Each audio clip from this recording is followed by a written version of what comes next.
This Bill coming? This Bill coming? Stay off. Yeah. He's here.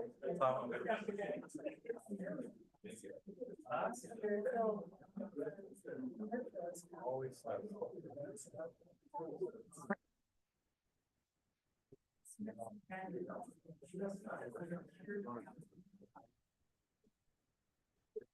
Six, no, 5:59.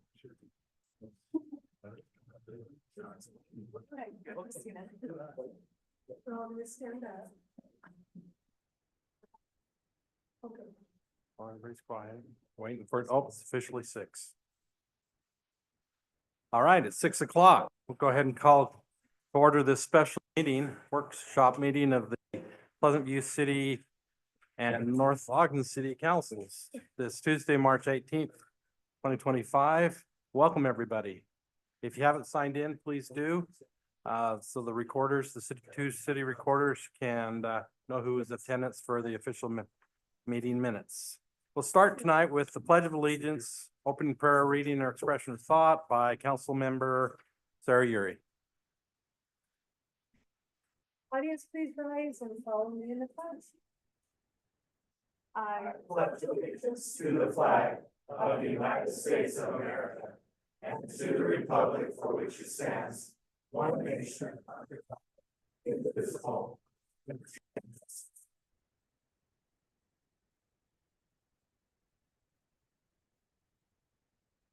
Father in heaven, we're grateful for the opportunity to meet here together as joint cities of Pleasant View and North Ogden to discuss the important issues of our community.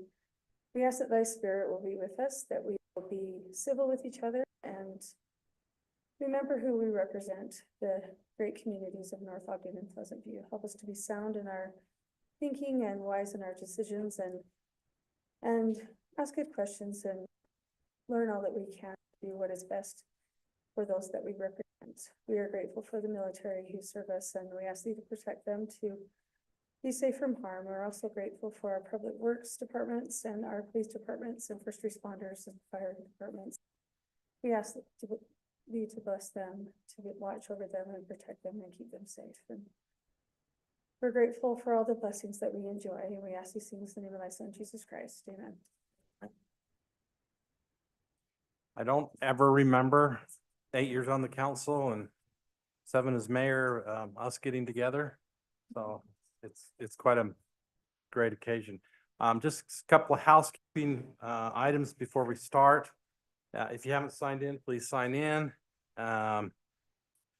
Would you please make sure that the name tag that's in front of you is you for the purposes of our recorders who are trying to keep everything straight and comments and, yeah. Oh, It is. Nice. okay. Okay, also, if you are gonna make a comment, please come up to the microphone, make sure they're on. Button will be a little green light, they'll turn on. So that it gets captured on the record. Originally, we were gonna kind of do a more informal type of a roundtable type discussion, but no.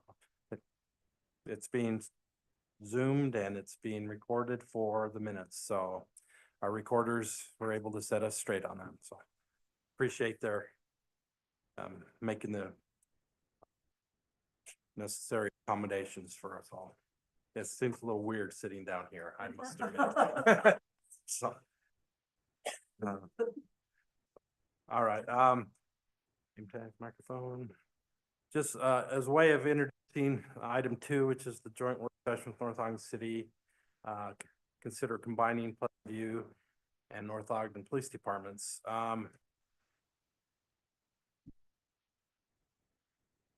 Mayor Berube approached me, quite a while ago.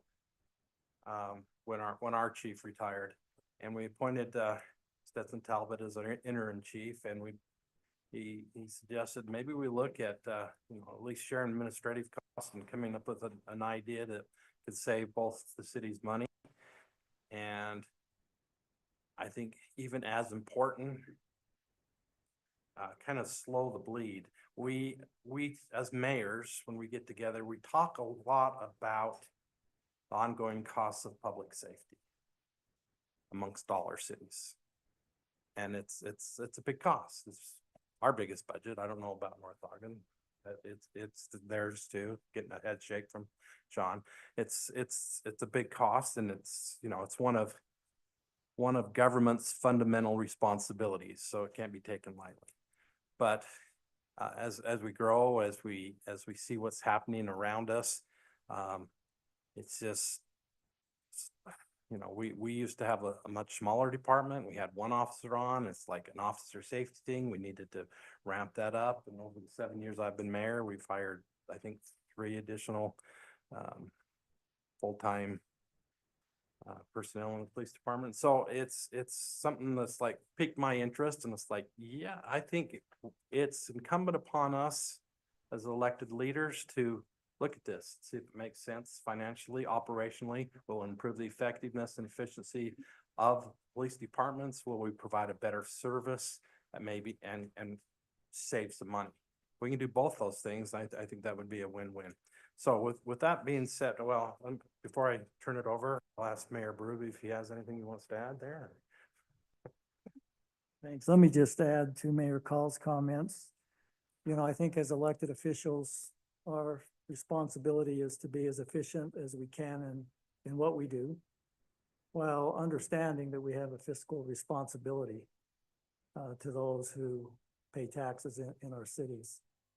I think the overreaching umbrella that I have looked at is, can we keep our cities safe or safer in a more efficient way? Oftentimes we get caught up in short-term things.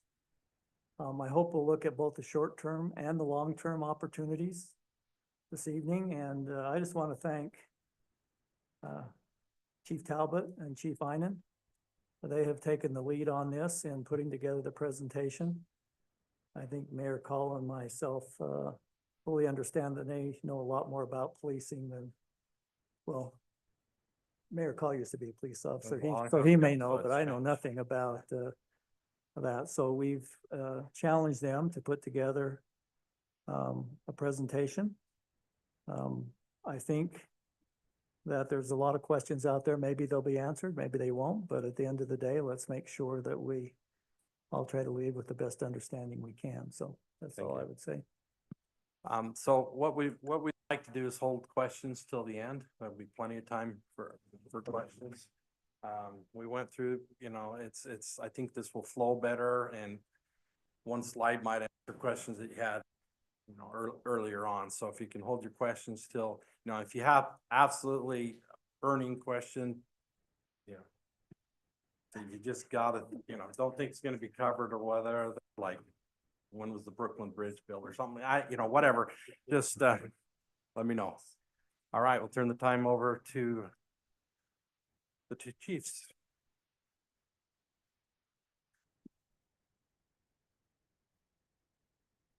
Can you hear me? Yep. All right, well, first I want to thank everybody for showing up. I joked with Chief Fine and I said they'll approve hundreds of thousands of dollars on things, and I'll see 3 or 4 people here, and the time I get to present something here, everybody shows up, so. But I appreciate everybody coming. It shows that, I think to me, it's an eye opener for how much support we do have as police officers and as police departments. To start off, I'll kind of introduce myself.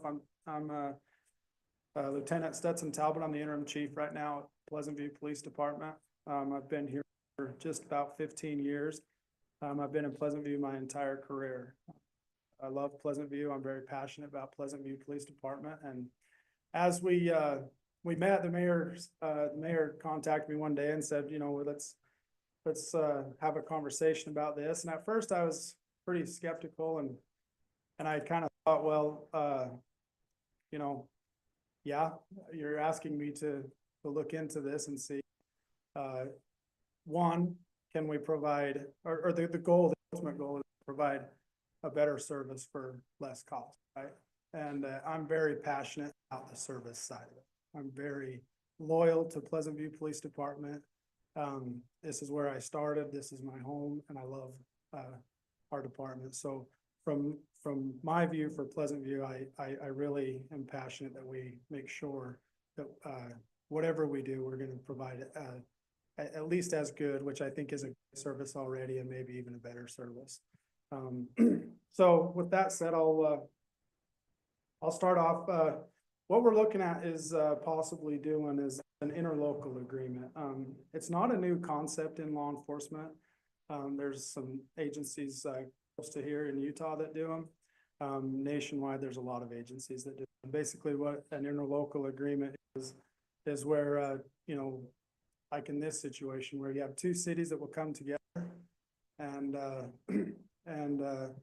they'll join forces, and they'll provide a service to both cities. Basically, we would all work together, we'd take our guys, North Ogden's guys, and we would merge together. Mayor Berube has made the comment several times, and I agree. An interlocal agreement is an actual merger. It's not an acquisition on either end. So there's kind of an overview of what an interlocal agreement would look like, or what it is. It's where we would merge together and provide the service together instead of separate. I share the same sentiments as Chief Talbot. Thank you for having me. My name is Brian Einen, and I'm the Chief of Police for North Ogden.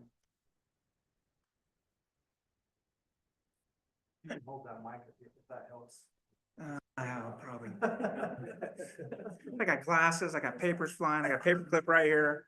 I'll probably shock him, We're gonna go through just a couple of slides here to kind of set this up, and throw some data out regarding both cities. And it reflects some of the service that we provide. It will also come in later as we explain the interlocal itself and how it will behoove both cities and be more efficient. So it's up there. You'll get a copy of this, and you'll be able to review it. But I'm just going to briefly talk about some of the things that we look at when we do, when we review our data for the month and for the year, to see how the department's doing, the health of the department, the statistics of like crime data and things like that. So this is just kind of set this up for you, and we'll just go through this. It won't take too long. This slide basically displays that Pleasant View and North Ogden are already working together. They assist each other. And just as an example, North Ogden has assisted Pleasant View 1,228 times between the dates of January 2020 through January 2024. Or I'm sorry, through August of 2024. So 1,228 times, and Pleasant View has assisted North Ogden 1,355 times. So almost even, and we help each other out. So when somebody's available and needs it back, or a call comes out and we can help them because we're available, or vice versa, we've been working with each other for decades. Next slide, please. Our current staffing right now in Pleasant View is up on the screen. A total of 15 employees in the department with 12 sworn, 1 community service officer, and 1 secretary. Pleasant View currently is down 2 officers. North Ogden currently has 40 employees, 22 sworn, 2 CSOs, and 3 secretaries. That includes 1 supervisor, and we are also 2 sworn positions down at this time.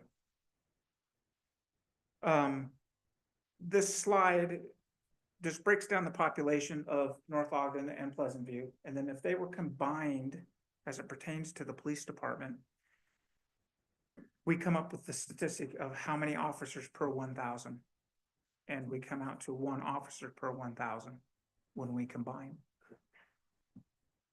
We can do the job with that. And next slide, thank you.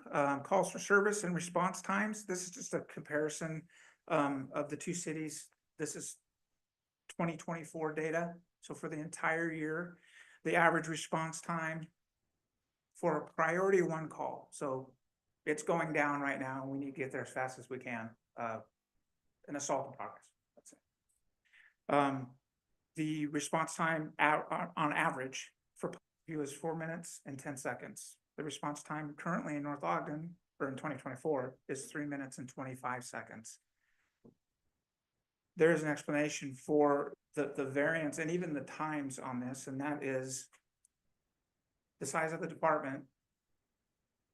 For example, in Pleasant View, somebody's on a traffic stop and a priority 1 call comes out.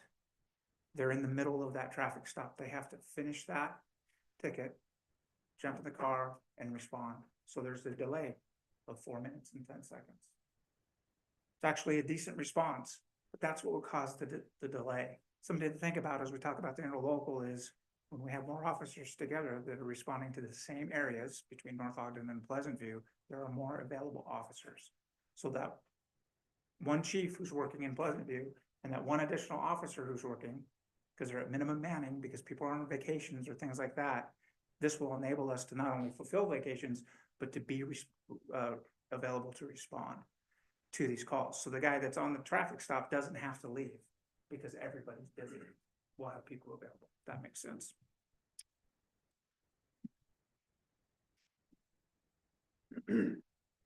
All right, then we're on the next slide, okay. Interlocal agreement overview. This is kind of an overview of what we have in mind.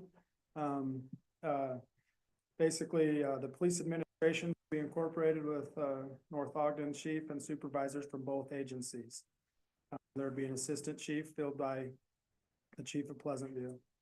The chief of police report to the mayors, not to the city managers. Supervision, advancement, discipline evaluations, all of that kind of stuff. Disciplinary action that would go through each city's respective HRs. Civilian staff and part-time officers will be included in this, and will be utilized in both agencies. Respective HR issues will be handled by each city, and vehicles and uniforms would and could remain the same.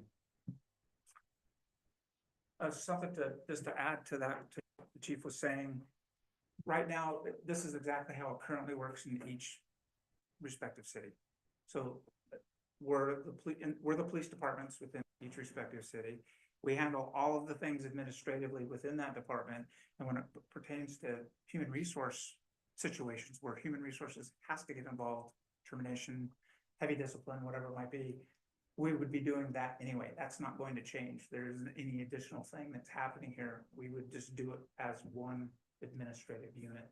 And so if it was a Pleasant View officer that needed to be channeled through HR, it would just go through that direction, and then vice versa for the. Yeah, like he said, that's currently how we handle things in Pleasant View now. Most disciplinary administrative things are handled at the department level. If it's something serious that needs to go beyond that, we usually handle it and then reach out to HR for those kinds of things. This is a proposed organizational chart. If the interlocal goes through, this is how things would merge. And so we tried to simplify it as much as we possibly could. This is a pretty general organizational chart for most police departments. They look very, very similar. But you can see the chain of command there between the chief to the assistant chief, and then it goes to 2 lieutenants, and then everybody's merged in together there. So when you review it later and as you're looking at how everything's broken down, not one position is lost when the merge takes place, when the interlocal takes place. Nobody's gonna lose a position because they're coming together. Everybody's got a spot now, and they're gonna have a spot with the interlocal, and it's either gonna be the same or better, depending on the circumstances. So, pretty straightforward chain of command and organization. And there's some highlights that we're gonna talk about, how it's just gonna improve the service to both communities. All right. This was my favorite part of the conversations that we've had, is the advantages. Some of the advantages, these are not all of the advantages, but some of them that we wanted to highlight. As I mentioned earlier, increased community safety. You know, we're very passionate about that. That's what we sign on to do, and we take our oath as police officers. And so that will always be at the forefront of our minds. And I really truly believe that through this, we can increase the community safety. Those response times being reduced. As we've talked about this and went through this, I really believe that, 34 police officers can better serve both cities than being divided and having 12 here and 22 there. And that's a real big advantage that would happen if we were to do this. Both cities would have access to 3 full-time detectives. I've spent most of my career, like about 11 years of my career as a detective. And, right now, Pleasant View, we have 1 detective, and North Ogden has 2. They handle every kind of case that can come to them, which is good. But at the same time, I think we're able to operate more efficient if we're able to have 3 detectives. And as the slide before showed, they would have a sergeant as well. This way would allow us to channel down and have this detective handle a certain type of crime, whether it be frauds or stuff like that, or then have this one handle your high profile, your SVU cases, your special victims cases, and then have another one handle your domestic violence cases. That way, them detectives become an expert in that type of investigation, and things operate a lot more efficient. They also have all 3 of them there to handle cases together when they get the really big cases. I've done it for a long time by myself here, and it can be overwhelming, and it can be a lot. And so that's one that I think is a huge advantage to both cities. Can I say something real quick about detectives? So we've known each other for about 15 years, and we were on the homicide task force together. And when we collaborated, because it's just not 1 detective, but it's 2 or even more, he and I solved every case we did. Every single one. That collaboration is really important. And in reality, it would probably be split between the 3, and you would have property crimes, they focus on that. Crimes against person, focus on that. And domestic violence, even though those are crimes against person, a lot of it, there's a lot more attention and more extensive cases with that because of victim advocacy and things. So we would just split it up, and people would specialize, and then we could switch it, and then they'd specialize in something else. And so we're developing our people as best we can, and this is what we're doing. Another advantage is our animal control, and code enforcement officers would be, able, you know, I think we would have 3 of them, and they would be able to work together to be more efficient and, be able to handle those type of calls. We'd have increased opportunities for our personnel. There's limited opportunities in a 12-man department. We would increase those opportunities such as promotions or specialty assignments, SWAT team, the narcotics unit, the gang unit, and things like that, which would help with recruitment and retention. We'd also be able to, bigger department would open up to, grants, different grants, better grants, bigger grants, that we would have access to.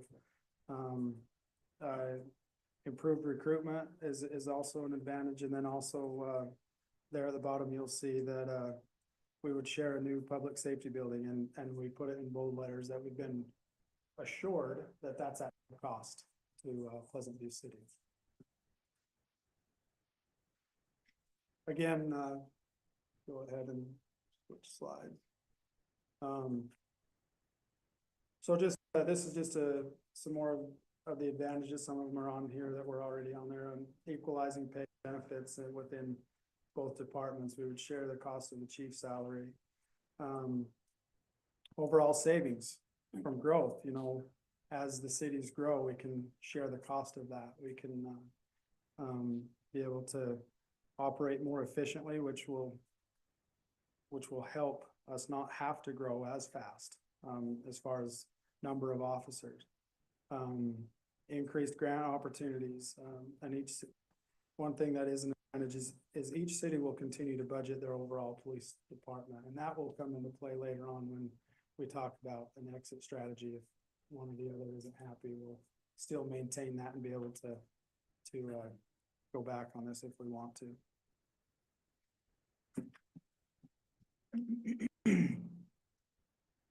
So some of the things that we want to consider with this is, of course, the finances, right? What's the cost? Is it cost effective? What do we need to consider as we move into the local itself? So one of the first slides we want to talk about regarding finances is the triggers for the department to grow. So we're picture in the perfect world, we're in this interlocal agreement. We need more officers. Well, what tells us that we need more officers? And there's 2 key indicators that are just primary. There are other things too, but these are the 2 key indicators. The first is an increase in population that causes that 1 officer per 1,000 to go below 1. We always want it higher. We'd like it at 2.5 officers, right? So if you could approve that tonight, that'd be fantastic. We'd really appreciate that. But 1 is the minimum. That is our minimum planning, 1 officer per 1,000. So if the population in either city grows to the extent that that number falls, and we will keep tabs on that monthly, and you'll get a report annually as well as monthly from us. Then that would be a trigger. We would have to hire somebody. The other one is crime rate. So there's a really cool formula that we can do based on crimes that are committed in the cities. These are Part 1 crimes, which are your most significant crimes, which are listed there. The threshold would be 10, and I just put that up there as a standard so that you could consider that. We could make the threshold 7.3 or 7. Currently, North Ogden is at 5.3 per 1,000. So 5.3 people per 1,000 people have been affected by one of those crimes. That's what it means. Put it in perspective, Ogden is about 30 per 1,000. So we live in a safe community. Good people live here, but the police are still needed because 5 people are being affected at that. This is a stat that's monthly, that's driven monthly, and then at the end of the year, you put it together that it's an ongoing statistic, an on-running statistic, and it's been pretty consistent at that 5.3. That would be an indicator. If we start seeing that ticking up, then that means we would look at the way the department's running and say, okay, now wait a minute, here we've got a little bit of an increase in population. We have new businesses in Pleasant View, more activity, more cars are getting broken into. We need to focus on this, and this will be a time. The cities are only going to grow. So if we need to focus on a project like that and hire an additional officer, to solve that problem, we take up the officer per 1,000 and in preparation for more growth, more businesses. And that's how police departments grow. So we do follow this, and it's a good indicator for triggers for growth. Next slide, please. Thank you. We also did a 5-year projection on the growth rates for each city. Pleasant View currently is on the 5-year plan is about 0.53%, and North Ogden is about 1.79%. And we put in a pretty graph on that, so you guys can look at that. Year 2027 indicates the growth rate for officer per 1,000. That's the indicating year. So if everything stayed fairly the same as far as crime rate's concerned, but the population grew at those rates, by 2027, we would need to hire an additional officer.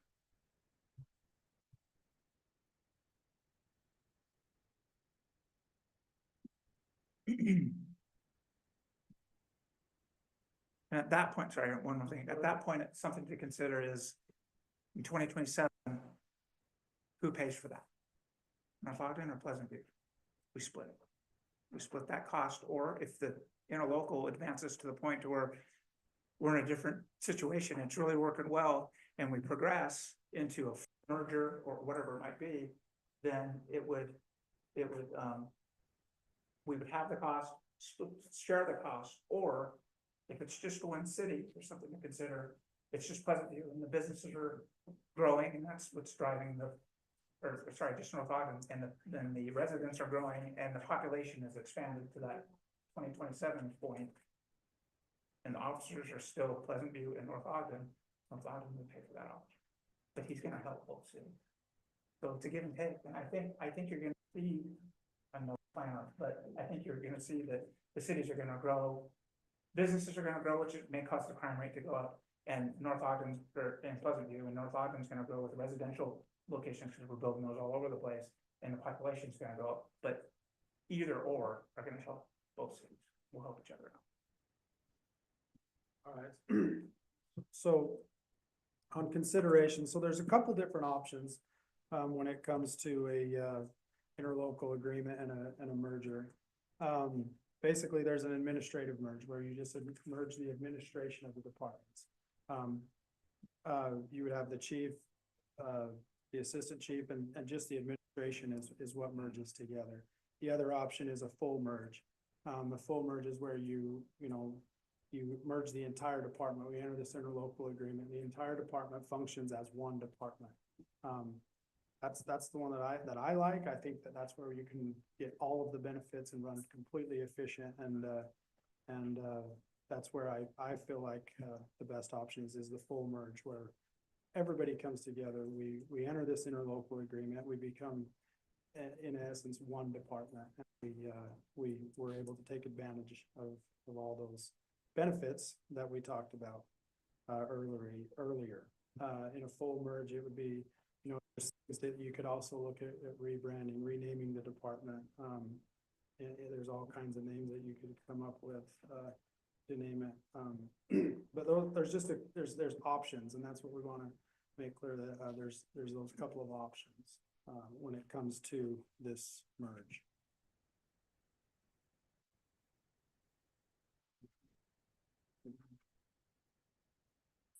Okay. So current interlocal feedback that we have, I've reached out to one of the closer agencies that has done this. Tremont and Garland is doing this right now, where they entered an interlocal agreement, and I went and sat down with their lieutenant and asked him kind of how it's went for them. His feedback was great. He said, it's been a really good thing. Officer safety, that was the first thing he pointed out, was officer safety was way better. We were all working together. Officers were able to respond to calls and help each other. Detectives were working with another detective all the time. They weren't going to try to arrest people by themselves, which happens. And it was very good feedback. What we kind of have talked about with the interlocal agreement as far as both cities maintaining their police budget, they do that. And he said it's worked really good. The only, thing that he suggested or said that he wishes that they would have done is that when they did their, merge, he said that they wish they would have had parity in their pay and benefits. He said that's really been their biggest struggle is that they've had, officers that are working for Garland. I can't remember which agency's pay scale is a little lower, but Garland's a little higher. The guys that are working they're under Tremont's pay scale. They want to go to Garland and back and forth. And he said, if we had it to over again, they would be pretty adamant about having their hourly pay scales, at least their hourly pay scales and benefits identical, so that all the officers are on the same playing field.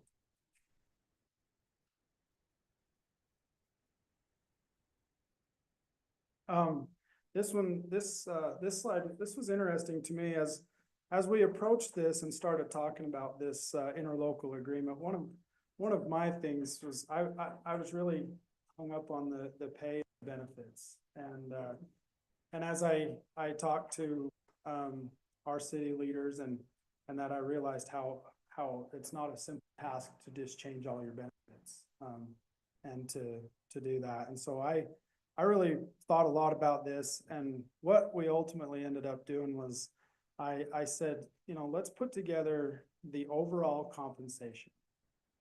And so I said, let's look at their 401k match, look at their insurance. The bottom one there is the URS increases, which is covered by each city. The cities, I believe, are covering that now. And that was kind of something that I looked at, and what we ended up finding was that the overall compensation of the officers or the employees is very, very close. You take the insurance, what he picks up for their insurance and North Ogden picks up for their 401k. You put all that together, for example, 2 officers making $70,000 in the end, they're making with their employer paid benefits is very, very close. I think we have the actual number. Here's the great news on that. So when you compare Pleasant View and North Ogden, Pleasant View has a more robust insurance, medical insurance. North Ogden has a 401k contribution match of 6%. And when we crunched all the numbers, because we're both scientists, currently Pleasant View City pays $394.29 per month per employee more than North Ogden City in medical benefits. Simultaneously, currently, North Ogden City pays $350 per month per employee in 401k contributions. And like the chief said, it's based on an annual $70,000 average. Annually, the difference between both cities in total benefits that they pay is $531 annually. That's the difference between the 2 primary benefits that we have. And I'm sorry. Per officer or the woman? That's per officer. So it comes out the amount, let's say it's $29,000. It's $500 more Pleasant View pays than North Ogden. We were shocked. We thought it would be, that's a wash. That equals in my mind, and in the chiefs, because we've talked about this. It's the same. People are happy in Pleasant View with their benefits. People are happy in North Ogden with benefits. We're not going to see that fight back and forth that Tremont and Garland saw. And we want to go over here because they do better. People are happy. That's what we're finding out. Once we discovered this, we reached out to our people respectively, and they're like, it's $500. Now they may like the plan better, and I get that. And some people move to different agencies for plans, but it's not a non-issue for us with this.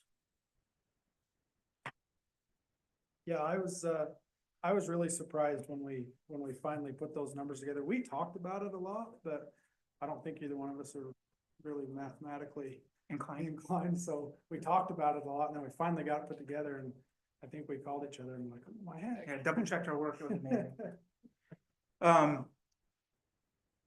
Let's see, thank you. So we also did a comparison of wages. And we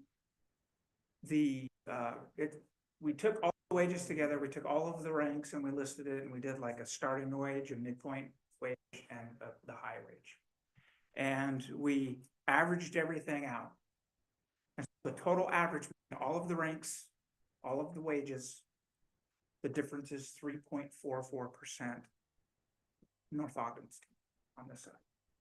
So we, on average, pay in North Ogden, our officers, all ranks, all together, 3.44% more. Chief? Yeah. Mayor's got a comment. Yeah, I think we need to clarify that. That's in the salary range. Salary range. That's not actual pay. Right. Because we didn't take every officer's salary and compare it, but the range for pay is 3.44% higher. That doesn't mean North Ogden's paying that much more or Pleasant View's paying that much less. That's adjustment in the range. So I just wanted to clarify, that's not actual difference in pay. Right, it's range. And to kind of explain it a little bit further, thank you, Mayor Malachi. To explain it a little bit more, the chief and I were talking about this, and you know, why? What is it? Right? Every department pays a little bit different, right? But is there, what could be a reason for that? The total average difference of 3.44. We discovered as we looked at the individual numbers that the starting officer wage is lower, a little bit more significant, but the end range in all of the positions are almost equal. So a lieutenant in North Ogden at the high end of the range is making the same as a lieutenant in Pleasant View. But when we compared P1, the brand new officer out of the academy, there was a $3 difference between an hourly rate wage. So we discovered that that was what explains that. It wasn't any secret or, you know, wazoo math. Yeah, as we got comparing those pay ranges, I was quite surprised at how close we were on those as well. And like I said, we got talking, and Pleasant View starting on the bottom, the low end is is significantly lower, and that's what brought that number of 3.44%. I think if you were to, you know, and which to me, I made the comment to the chief. I said, I don't know how relevant that low end is, because nobody's operating out of the low end in recruiting police officers. You know, it's really hard to operate. It's probably a little. So I would imagine we're probably closer in pay than that, to be honest. Okay, so some other things, some other considerations. How would the cost be allocated? They would share the cost for the police chief. Pleasant View 35.29%, and North Ogden would be 67%. All the other costs would remain separated.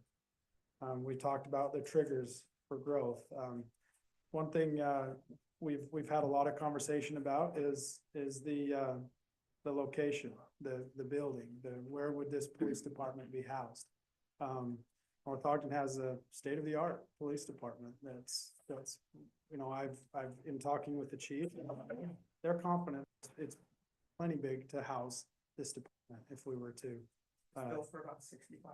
enter this interlocal agreement. And there's, you know, as I've talked and I've been able to go over there and visit and see that department, there's a lot of benefits to Pleasant View for that, as well as such as officer safety. They have sally ports, they have holding cells, they have interview rooms, they have a lot of those things that would be a major benefit to us. One of the considerations I'm sure will be, how will the fleets be managed? We would just continue to manage our own fleets. Pleasant View would have our vehicles, North Ogden would have theirs, and we would continue to manage our own fleet of vehicles. We're responsible for providing this number, 12 or 13, however many we have, and North Ogden continue to provide how many they do.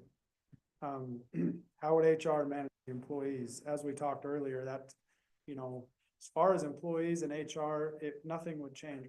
We would still operate, the same we are if there was discipline or, something of that nature.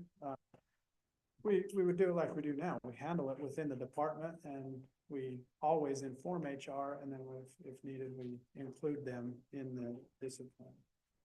I'm sure one question that a lot of people have is how the justice courts would be effective. They wouldn't be. They would stay the exact same. And the chief and I got talking today, and it's really simple for that. And this is something, you know, you stop a car in North, you know, you see a speeding violation in Pleasant View, you pull them over in North Ogden. Now, the way the system works now, it will automatically pull up a North Ogden address and try to get you to send it to North Ogden Justice Court. You just switch it. You switch it to, you know, there's one button, a drop down box, you switch it to Pleasant View Justice Court. So nothing would change with the courts, and very little would change as far as the officer's routine shift in that regard. Something that we've talked a lot about is which department policy would be in place. I got kind of excited when we were talking about this. Currently, we use Lexipol. It's a great policy system. It's a good thing. Pleasant View uses it. Lexipol is great for a department that's small, that doesn't have somebody that has, you know, that doesn't have the manpower to monitor policy all the time. It'll update itself. It'll take recommendations. It's a very good thing. A better option would be what they're doing, what North Ogden's doing with their policy. They have their own policy, and we've talked at length about that policy, and I'm comfortable if we were to operate off of that policy. Could you just tell us what UCOPA is, Chief?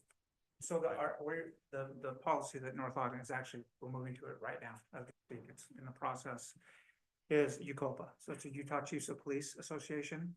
They have an accreditation in the state of Utah for police departments. I think right now there's 7 total police departments in the entire state that are accredited. And North Ogden is in the process of being accredited. And part of that process is matching our police policies to the highest accreditation in Utah. And so it's a recognition, but at the same time, it's a higher level of police policies to ensure that we're doing the things that we're supposed to do. And so we would be UCOPA certified as an interlocal agency because we're using that policy. And policies are very similar between departments, but when we get that accreditation, that is the interlocal as well. It's both. It's us. It's not just North Ogden anymore because we're together. So it's an advantage. All right. So the last slide we'll talk about is you know, as we go into this, having worked for Pleasant View, and you know, I guess kind of the fear of this is you always hear once you go away from your police department, you'll never have it back. And I'm sure North Ogden feels the same. We've talked about it, and I think it's important we built in an exit strategy so that after 12 months or a couple of years or however long we decide this isn't working. The benefit is we've continued to maintain our police budgets. We've kept our vehicles, we've kept our officers, we've kept our positions. And so with the interlocal agreement, it's kind of a win for everybody. We're able to try this. We're able to see how it works. We're able to do it and have this exit strategy in place. We just took a couple of things out of a interlocal agreement that we saw, and it just had, you know, these are just examples. I think we'll refine it and we'll put our own exit strategy together. But some things that we could do is, you know, 12 months. Initially, we sign it, we enter the interlocal for 12 months. After 12 months, we can not do it, or we can say, hey, this is going great. Let's keep going, and we can renew it. One of the things that the interlocal agreement that we looked at, it said, you know, it can renew up to 15 consecutive 12-month terms. Termination, this is kind of from their language. It said an agreement may be terminated by either party with 90 days written notice. Like I said, I felt like that was kind of an important part of this. It helps us to, you know, where we're going to continue to maintain our budgets. We're going to continue to maintain our vehicles, continue to maintain our employees. You know, if we decide it's not working, it would be a pretty easy exit strategy to go back to where we are. I'm pretty confident that, it would work and that it would be a great benefit to both cities, as we go forward with this. You know, the question may be asked, what do we think?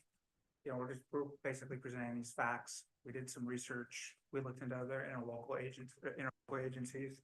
We looked at the pros and cons. We didn't find any cons. The only hiccup was between Tremont and Garland and their pay, and we were already in place for that. Both Chief Talbot and I support this. We think this is the right thing to do for our communities. We think it's the safer thing to do, is to combine or create an interlocal. We're already working together. Relationships have been built. They're established. We get along, which is good. Most of our officers get along with each other. We have two great communities, and we just want to serve the communities better, and we think this might be a great way to do it. So we thank you very much for your time. Thank you. All right. Sure you've had some just burning questions.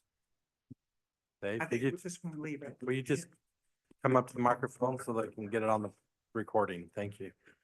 Yeah, I don't know if you addressed the management of it much. I know we talked about that early on, but the mayors, but was it their intent to have another person on that committee, and how's that gonna work? Yeah, that's, I mean, so let me just kind of cover where we would go from here if we get the nod. We would want to put together the formal agreement, and to do so, we would like to get 2 council members from each council to work with us to come up with what we want to see in the interlocal agreement. And we can address that, but yeah, our initial thought was we have a couple of people in mind that we've reached out to already. I don't know if we were gonna bring them up or not, but I don't mind bringing them up if you don't mind. We reached out to 2 individuals, either would be good. One is Pat Lambert, who was the judge. He was also a police officer in North Ogden with me at the time, so way back when. Great guy.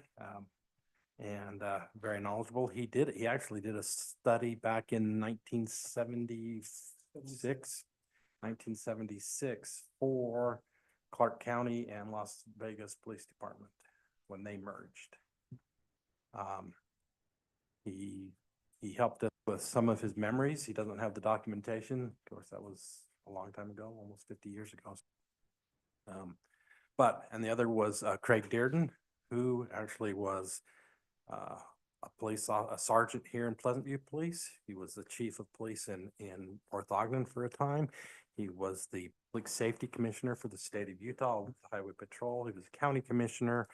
I think he also was police chief at Weber State, or yeah, I can't remember. He's sheriff. He was the sheriff.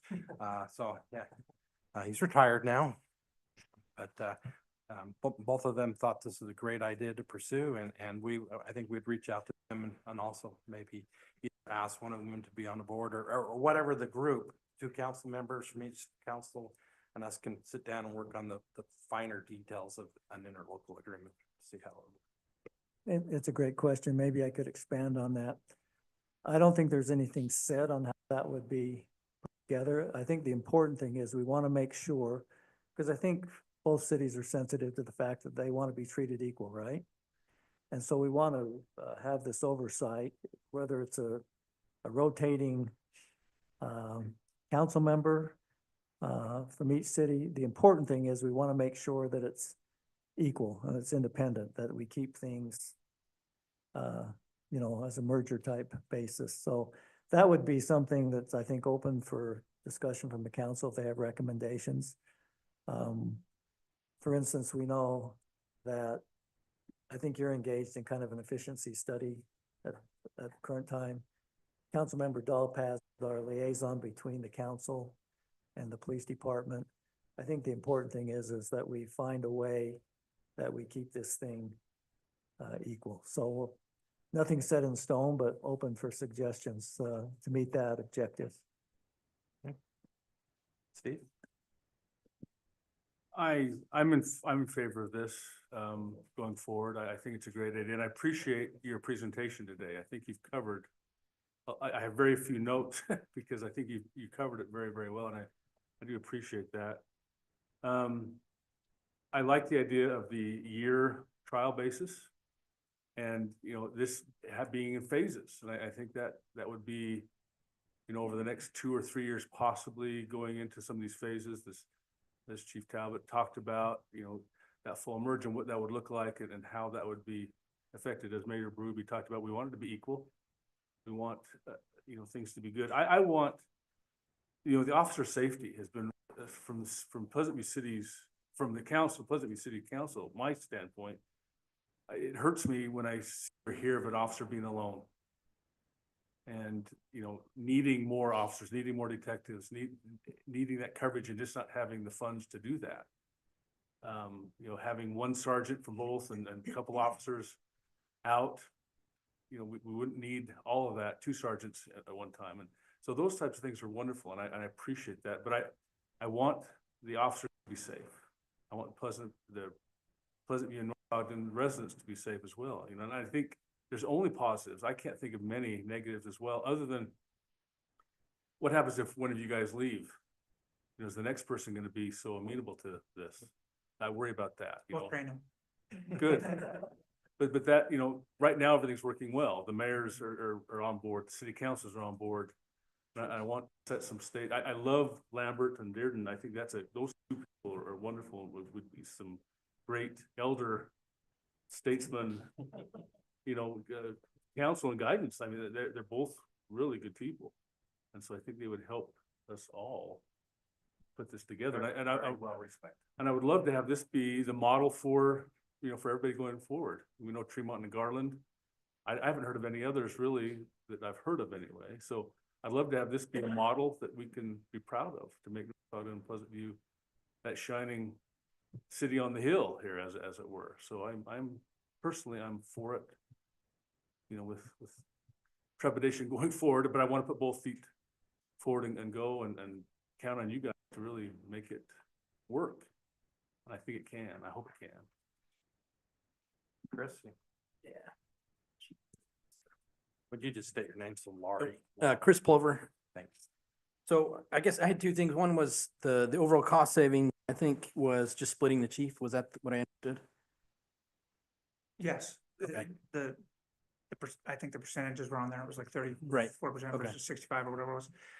Yeah, so the cost would be split percentage based on the population of the department. And then also a position would be created in an assistant chief position. So there's probably a couple ways that could go, because we don't want to lose any positions. We want to keep people there in their locked position. There would be a shared cost there too. But standing up here just now, I thought that we could talk about where we could probably save even more money for both departments to do that, rather than just the straight across the board. These are the percentages. We might be able to create a different position by using a lieutenant position that's current here and just make it a assistant chief position. So the cost difference would be split between those percentages, not the entire position. Does that make sense?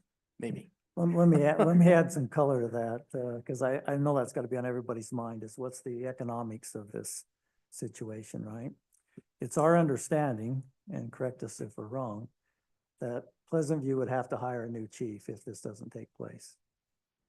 In fact, you know, that's one thing that kind of motivated this, is the timing, because of your retirement of your police chief.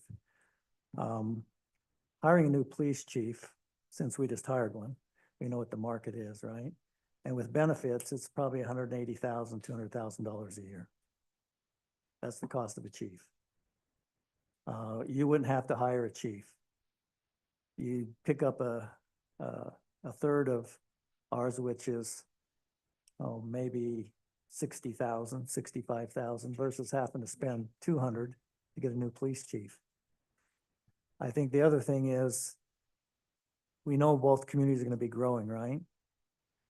We also recognize that the council's been approached for a detective, which when you talk to the police officers, no council likes to put out additional money. I understand that.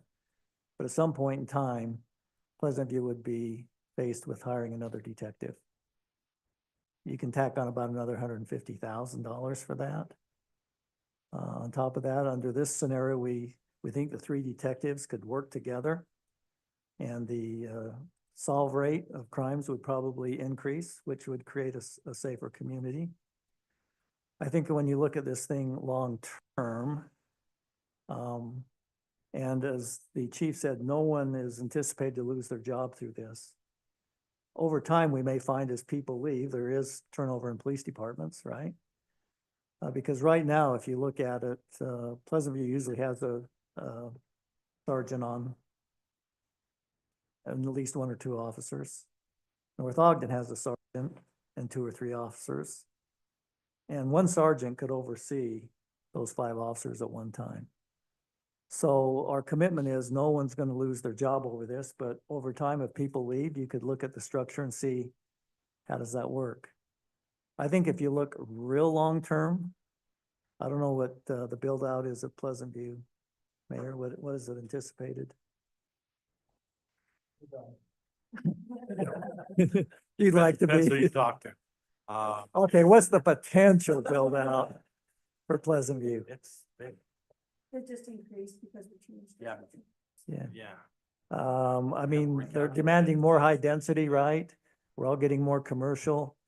That's why But- it's hard to say. It's changed from when those figures were Yeah. established. Ours used to be 40,000. It's probably 45,000 now with the density requirements coming The down last I the heard way. was 54th. Yeah. Think about that. It's a long way. If you had to build a new police station to house that, millions of dollars. We know because we just went through it. And I know it's a concern. Look, we've made the commitment. We're not asking Pleasant View to pay for our building. We've already put that in our budgets. We've already got debt service. We've already got debt service fund. That's something that we're not asking Pleasant View to do. But I think when you look at this thing long-term, with the grants that could be received together, with the training that can be done, sharing of software, the things that haven't really even been quantified, I think you could, but immediate savings, it's probably, if you look at immediate versus what you'd probably be faced with in the next year, I think we estimated that Pleasant View would be about 270,000 in savings within the next 12 to 24 months. Ogden's about 85. It's the sharing of the chief's salary. But you've got access to records. You've been over, we'd invite you over to see the building, evidence room, those things all start adding up. So those are kind of the things that were looked at, Councilmember Pulver. Okay, the second part was on the CSOs having 2 different ordinance structures between 2 different cities. I don't know if you can necessarily share them. I guess that would be the only downside, is that you can't really cross-utilize across. They would have to know both. Yeah. Okay. Which officers, laws change all the time, code books change all the time. Officers. and I would CSOs say 95% of it is, if not more, is driven by state code, by state, which yeah. pushes down what So we it's not- have to have in our ordinance. So it's not overwhelming at all. Okay, but like good you said, point. we're still Yeah, thank you. short. Good points. Still, We're basically still short CSOs if you want to, based on your 1 annual report that you did. I would love 4. I know. Yeah. So prove that too. Thank you, Chris. But 3's better than 2. So He that's sounded kinda like a looking at big it. Still an spender, advantage. isn't he? But we're all conservative. Bill, and then Ann. All right. I'm also in favor of this, and I guess we would just have to conquer some of the issues that, as they come up.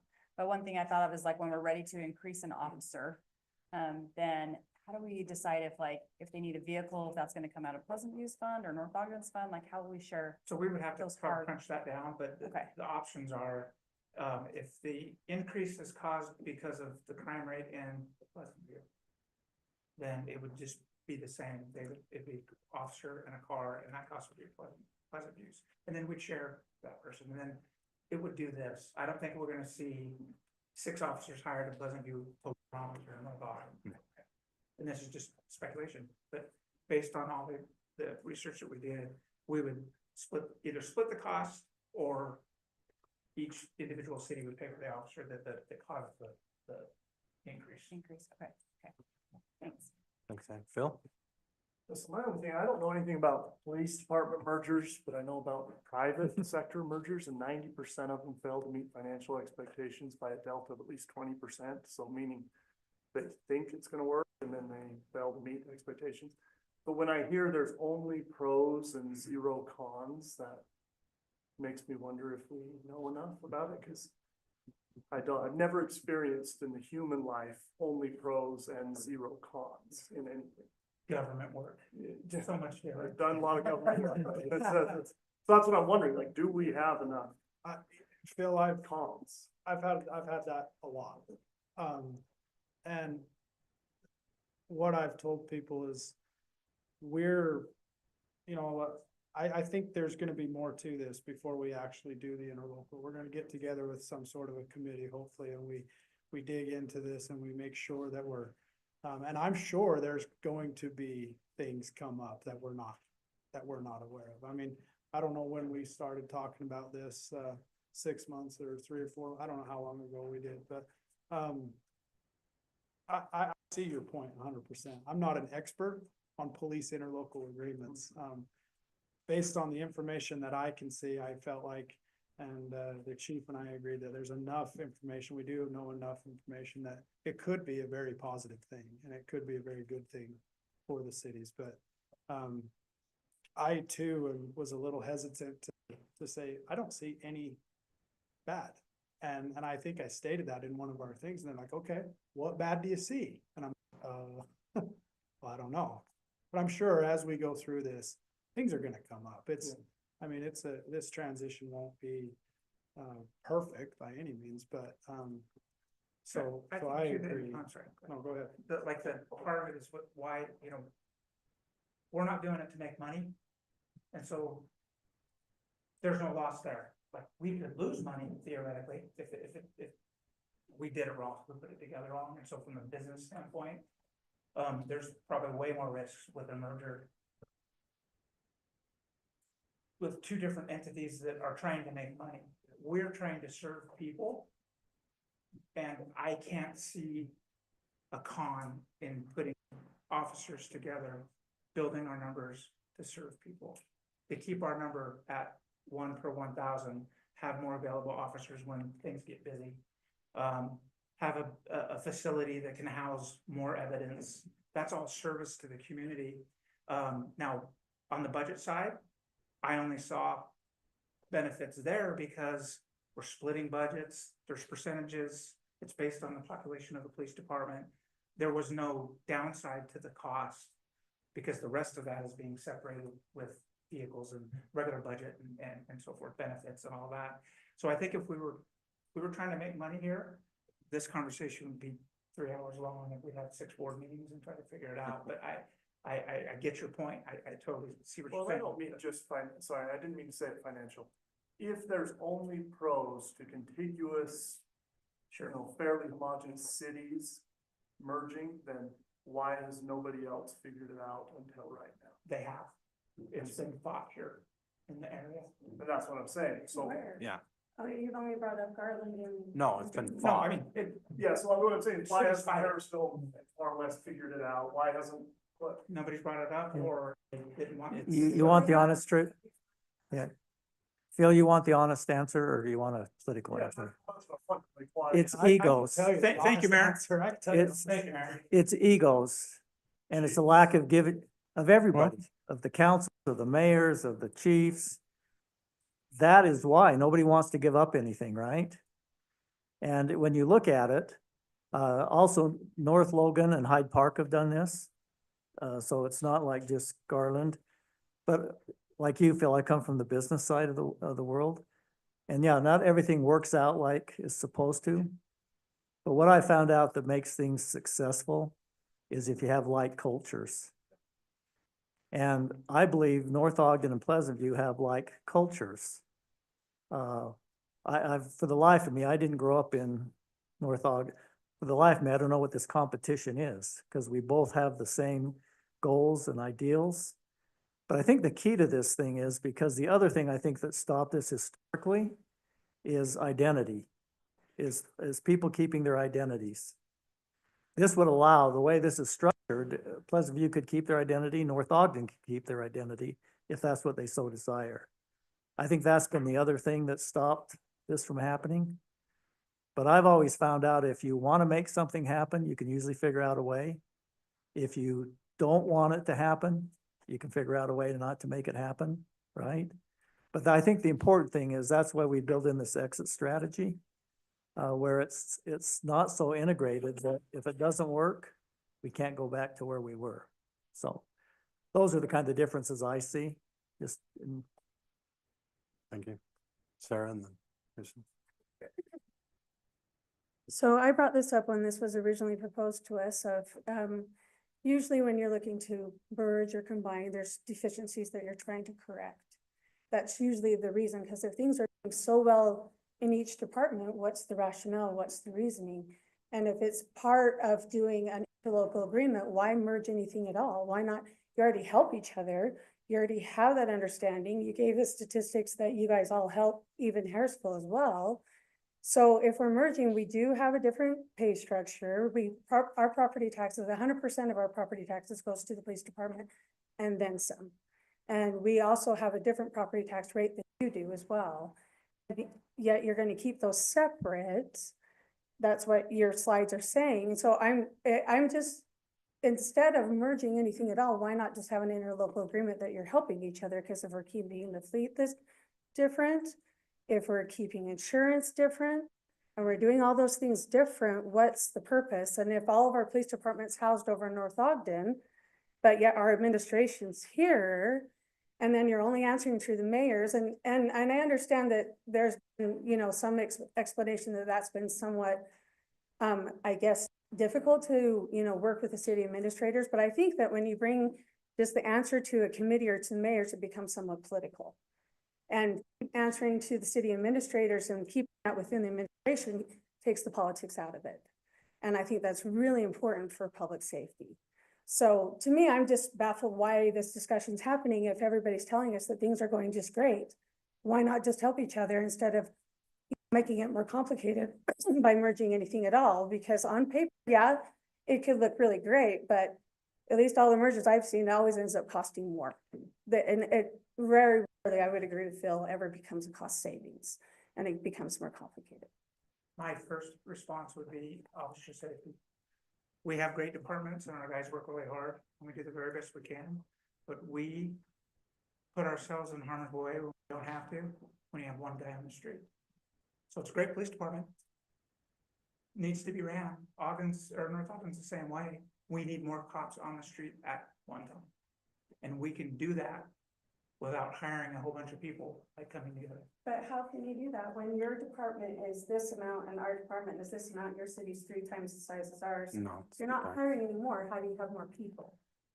It's. No, Is it the seriously. overlap? I'm wondering. How are you gonna have more people on at the same time? And because our city is smaller, naturally more of the calls are gonna go to North Ogden City. They're not gonna come here, but how do you No. have more people? That's what the stats, Don't show it. Well, we're almost as busy as North Sure. Ogden. Just- But let me address what we were talking about. Well, Because that's we not, get approved because it costs so much money and we can save money by doing this. In fact, Pleasant View would save money if we interlocal. You wouldn't have to pay for the chief and you don't have to hire any more people so that we can shift work the people that we need to shift work while they're on duty. And you have 1 sergeant over 4 guys instead of 2 sergeants over 3 guys. So it's more efficient. We're way more efficient. So as we grow, we may not have to hire an additional sergeant to cover that. and that's what I wanted to say is when I first sat down with Stetson and said, look, this is what I'm looking for: efficient safety, officer safety, efficiency for our money, effectiveness, you know, better service for our residents. And a plan, something that we can collectively, because we just swap officers. And then we we lose them to whoever and we retrain officers and then they go here and or they bring somebody and we can, it's something that will stop the bleeding of every single budget period come in and say, we need more money for the police department. We need more money for the police department. We need to be more efficient at what we're doing. One way to do that is to lessen the burden at the administrative level and put more people on the streets. Now, will that happen day one? No, nobody's gonna lose their job. We have 6 sergeants. We're gonna keep 6 sergeants, but if we decide we don't need 6 sergeants and a sergeant leaves or a sergeant gets promoted, maybe we won't fill it, maybe we will. That's to be worked out in the future. But right now, we wanna put more people, officers on the streets, helping each other, keeping more people safe, keeping each other safe, keeping themselves safe as well as, yeah, but and that's, we talked about why it hasn't worked in the past, or why isn't more people doing it? It's because typically, and we face this a lot with dispatch, we do have consolidated dispatch, one of the only ones in the state. We do have consolidated fire departments around. But when others look at it to say, hey, can we consolidate this dispatch? Or it goes back to what he said, egos.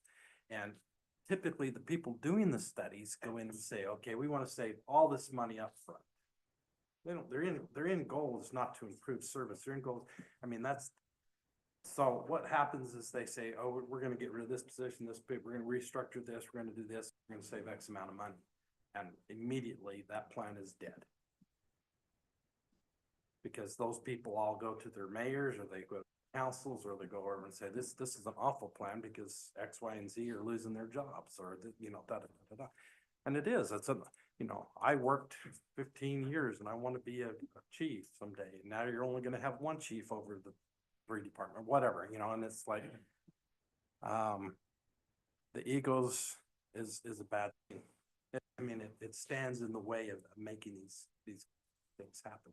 But if we can slow that flow of money going out of each one of our cities individually by doing it collectively, to lessen the flow. We're never going to stop the flow, right? We're going to need to continue to invest in police officers as we grow and our businesses grow. But if we can slow that flow, I think that's where we'll really see the efficiencies, the safety, and the money savings is more in the future. Christine, you have a Yes. I had a couple of questions. It looks really great. Your presentation was great. It's appealing. Maybe the time is right at this very moment because we are down a chief in Pleasant View, and that's maybe one of the key reasons why we're looking at it, and maybe that's one of the key reasons why other cities haven't done it right now, is because of the timing lining up like that for us. In my opinion, I do wonder if the cost savings is going to be more of an investment and a gradual efficiency, not an immediate. But I think there's not a lot of downsides to me to not try it. And so I do have a couple of questions. First of all, is the 12-month trial period as needed, or is that something that we're planning on doing a reevaluation and deciding all over again in 12 months with the same group, like expected? I think that's been the experience of the folks that have tried this in the past, that the term is set for 12 months with an evaluation period, and then you set it for another 12 months with an evaluation, Okay. and then they decided to go every 12 months with an evaluation up to 15 years. That's how Fremont. Okay. did it. I So like it's the something idea, we can consider. right? I like the idea of us planning on it. If we just say as needed, then it might never happen. So I like the idea of it being set in stone now. The other question I had, how much time do you feel has been lost as you've been planning this and discussing this, and how much time will be lost in the future for both departments while you're working out the kinks, trying to bring logistics together, as you both have 2 unfilled positions? So do those unfilled positions get filled right away and it's not a big deal? Or are those unfilled positions, who knows how long, and it's working out the kinks, how much time is lost? So time lost preparing this, I think I'll go back to what I told Phil. I'm not an expert. I haven't spent a ton of time preparing this. We're still doing our job. We're still operating. We're still doing all the other duties that we have to do while preparing this. Again, as far as going forward, the time doing the transition, I mean, it is gonna take some time to transition everything over and to be able to, we'll have to get with dispatch and transfer things that way and that. So yeah, it will take some time, but I think it will definitely surely be worth it, in the end. We're still actively recruiting for officers. I believe you are too. And we're not putting us on hold waiting to fill officer positions. Just one thing, we started this, like I said, 6 months ago. And, they are like, well, we're busy. I understand you're busy. I said, I think it behooves us collectively to have something before budget time. So we can figure out, do I have to hire a new chief? Do we, where do we go from here? And so I kind of pushed or I should say, we kind of pushed it, hey, let's, and it still took, a while because they have lots of duties to perform. So, we pushed them a little, we nudged them a little bit to get the timing right for the councils. And they were great forward and do it. So, I've only talked to Stetson here, but it means a lot to me that, because he has the most to lose here. Because, I mean, he'd be my vote for police chief typically. And he's kind of given that up a little bit. And when I talked to him, he said, this is the best thing for Pleasant View. To be able to do this. I've looked at a lot of different things, and that means a lot to me. Your integrity, Mayor Berube talked about egos and things. We don't have that, and that is the best. I mean, Sarah talks a little bit about some of the different things of this, but I think as we go forward, we're only going to experience a positive with this. And I even feel talking about it's too good to be true. That is, but so some of that is unknown, and I think we are entering some unknown things, but I cannot see a negative so far unless we completely dissolve one or the other. I think that can get into some trouble. But a year or 2 years or whatever it can be, I think we can evaluate that. And if we have some of these good people on a committee or something like that Mayor Call talked about, I can't see too much of a negative of it. And going back to my original comment, it is, it is for the officers. And we've struggled with that in Pleasant View anyway. Really what to do for our officers to be safe. I'm a big fat guy, but I would hate to handle somebody all on my own, some whacked out guy on drugs or whatever it is. I want to know that I have some backup there. And I appreciate what's been done in the years before, but I think it'll only be benefit going forward. So thank you. Thanks, Steph.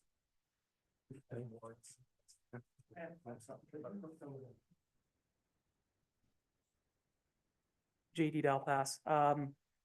One thought I had is metrics would be a key. Within 12 to 24 months, if the average response time between the agencies is not going in the right direction, or if the average amount of crime committed per person per 1,000, or however many people per 1,000 have a crime committed on them, if those numbers aren't improving, that will be a very easy thing for us to say, this is not going well, and we could easily break the ties that are starting to get put together. I don't know with the response times, for example, if you're saying that Pleasant View is 4 minutes and 10 seconds and North Ogden is 3 minutes and 25 seconds, if Pleasant View sees that their response time is starting to get cut down to what North Ogden's is now within that year, that's a really good indicator. Eventually we might see that the response time between both communities is even better than this 3 minutes and 25 seconds. There are a lot of unknowns of exactly how that would shake out, but I think that would be a key as we watch that. And I know if I were making the decision in 12 months, I would want to go back to both Chief Einan and Mr. Talbot, interim Chief Talbot, and ask those questions. Thank you, JD. Dave, no comment? Yeah, I just wanted to make a few comments on that. The synergy of it is what I'm looking at, right? I mean, that's what's critical is every department, every part of the department has to get a little bit better. And they can, because now we can share resources. We can share a lot of things. And that's talking about the officer safety. You know, we've had to have 2 officers on every shift and to be safe, and that doesn't have to happen now. And it doesn't have to happen probably that you need 5 on or 3 on at a time in North Ogden. We can share between on the edges of the cities, and I mean, there's a lot of opportunity there, I think. And then the detective side of it, that really impresses me, and the sergeants too. That's a huge one to me. There's no reason to have 2 sergeants on every shift. I know that, and I know that's something that takes time to work out. But I just want to go back to the ego part too, because it just really impresses me. The timing is important. We have 2 mayors that work really well together and are thinking through this, and I've just been really impressed with both of you tonight. And I've never met Chief Einem, but I know Stetson, and I appreciate the fact that both of you are working together really well. I think it's good timing for that. One thing that kind of what has said here, I think is important too, is the metrics of it. We have to look at total cost of this. If the total cost goes down or can stay down, maybe it just doesn't need to increase at all. But I don't think either one of us need two new officers right now. That's my personal opinion of looking at Pleasant View side.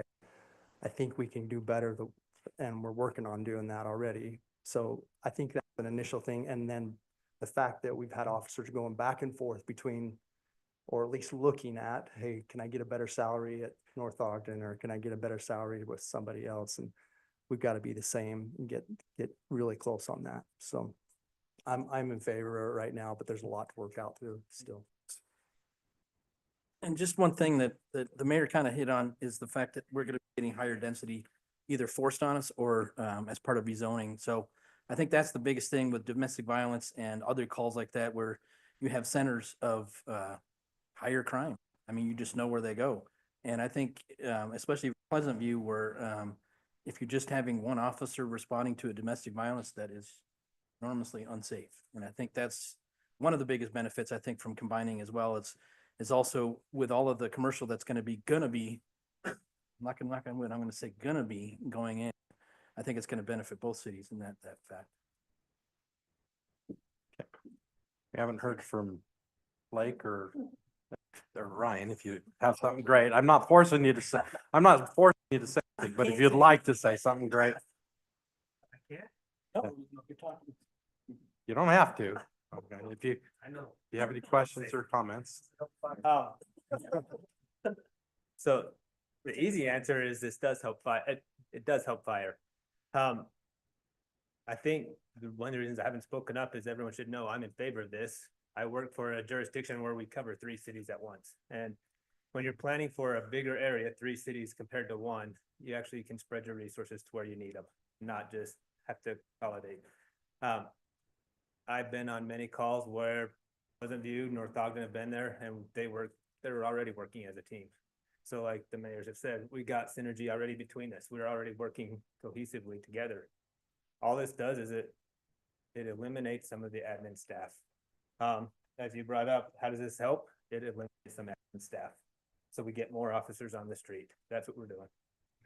Thank you, Brian. Blake, you have anything? I just have a few questions. I was thinking the same thing. Oh, Blake Severing, by the way. That's Ryan Barker. I was appreciative of comments about the KPIs, the key performance indicators. You know, what are we going to be looking at as being a way of indicating our success in this merge? I want the police to know that I'm not a policeman. I have my grandfather was a policeman, but I trust if Chief Stetson is saying, you know, this is going to be a good thing moving forward. I trust them, and I happen to have bumped into one of the police officers for Pleasant View. We talked about that for a few minutes. Who pulled him over?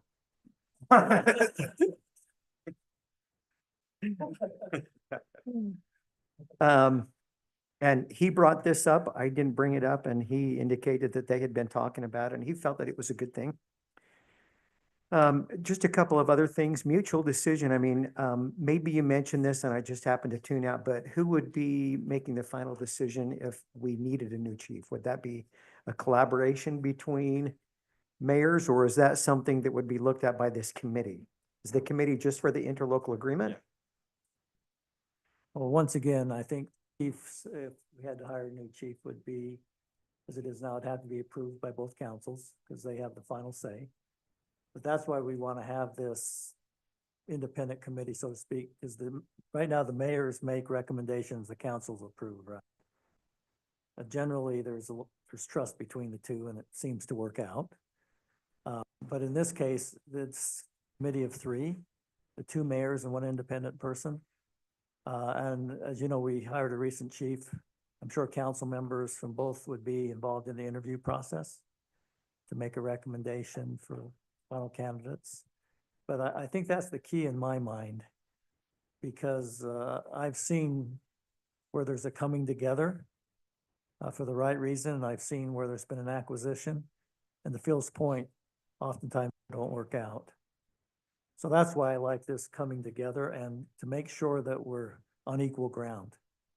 You know, it's, in my opinion, like I said, I didn't grow up here, but to me, we've got to figure out a way to work together, not against each other. I've never understood this competition because, you know, our cultures are so much the same.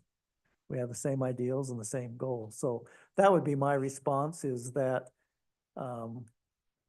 you know, you probably go through the same process just with combined individuals. Okay. And I think in my history, usually the cream rises to the top. And there's oftentimes a big gap between number one and number two. And so it becomes oftentimes obvious. Okay, thank you, Mayor, appreciate that. Police chiefs would still and I know it seems like an odd question, but because it seems pretty obvious, but I want to just confirm it, but the chief and the assistant chief would still report to the city managers? No, the police chief would report to this, This whatever the little council committee. decide it's comprised of, which would be the two mayors and an independent, or two mayors and a council member from each, or whatever that is. You know, I know Sarah brought up it becomes political at that point in time, but as we looked at the, you know, how do the two city managers kind of do it, it became much more awkward, to be honest with you. So they'd report to this group of 3 or 5 or whatever it is. They'd meet on a monthly basis, probably updating on the KPIs that JD talked about, and you know, talking about resources and needs. But we want it to, you know, figure out however that is, it's comprised of people that have the same thing in mind and want to accomplish the same thing. I guess in my mind, my concern, and I'm sure we would work this out, but my initial concern was all of us know that we're all on a time frame where we're no longer city council, no longer mayors. And of course, we want to make sure that the city managers are included on that as well. I did have the same concern as Councilman Phil. When North Ogden was contemplating merging with the sheriff, I did some pretty serious research with the Unified Police down in Salt Lake. And I studied a lot about why some of the cities chose not to stay with Unified Police. So I would like to hear more in the immediate future about what cities have tried this and why they didn't stay with it, if there are some. And then I do like the idea of the exit strategy. I think that one of the concerns that we had as we contemplated the adjustment into the sheriff's department was we felt like we were losing some of our autonomy as a city council to make decisions for our police department. I'll conclude by just saying I'm very interested in hearing what the citizens have to say. As I scan the crowd, I'm not sure how many are PV citizens. It seems like mostly North Ogden, but I'm curious to see what the citizens' perspective is on this. So thank you for all you do. And we do want to keep every policeman safe. Thank you. Yeah, I just have one closing comment, Mayor Berube. You talked about you don't understand the fight against each other, competition. Well, I'll put our snowplow drivers against yours any day. And our fireworks are much better. I just want to state that, and if you combine those for our Founder's Day, it would be a great show, so. So, I would, Everybody has their opinion, right? Well, I don't And I think, respect it. our fireworks show's a fact, so we can, but that's not up for I'm not- debate. It's like I wrote a, Yeah. yeah, we will. I think, It's on the agenda. Mayor Call is conducting the meeting, so we'll go with him. But yeah, I just wrote an article about that, Steve. It's, Plato. He is a Greek philosopher. And he basically said, hey, I'm trying to think. Don't confuse me with the facts. Well, I would love to invite you to our salmon. Would you please come down to our salmon bake for Founder's If it's Day? free, show up. I will, We'll make sure it is. I will give you a ticket. You come to my line, I'll give you a nice piece of salmon. All right, come on, come So on. before we digress too far, I think, where do we go from here? So what I would like to see, and we really didn't discuss this, but I think each council needs to go back, have a discussion. If you're interested in moving forward, we need to know what two people you would like to put on the committee to work out, the devil is in the detail. And so, to get there, I would just like to say, I was raised here in Pleasant View. However, I did an 18-year stint in North Ogden when we were first married. I loved North Ogden, and that's why when I came back here and it's like I said, our demographics everything's pretty similar. It's not exactly the same because we have better salmon bakes and fireworks, but Hey, but we'll have I adequate can't tell you police how there to many North protect you. Ogden parades I've been in, but I've been in a lot of them, so probably 30 plus, so, been in a lot of them, so, but. So, and I think we want to move this fairly quickly, so maybe at your next council meeting, you can discuss it and come up and appoint your two people, and we'll do the same, and then we'll get the committee together and see where we go from there. If the decision is, yeah, let's look at this, let's go farther. And so, having said that, From a budget standpoint, can we set a date on when that needs to be done? Or like, what's the end date? if we can get that at the next council, I think we can have an interlocal by May. Okay. All right, let's turn some time over for public comments then. Is that okay, Mayor, if we take that approach for next steps? Should I make a motion to go to public hearing? No, it's just public comments. Public comments. Yeah.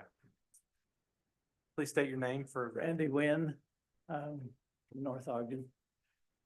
I serve on the audit committee for North Ogden. I'd like to offer my support of this. I think a lot of good preparation. I'm in admiration of the two chiefs, that they work so well together to put this together, and I think that bodes well for the future.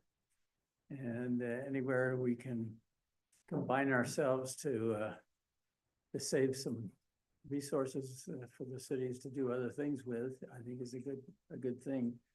And still have the service, in fact, improve the service. I don't have a vote. I support the vote, therefore, though.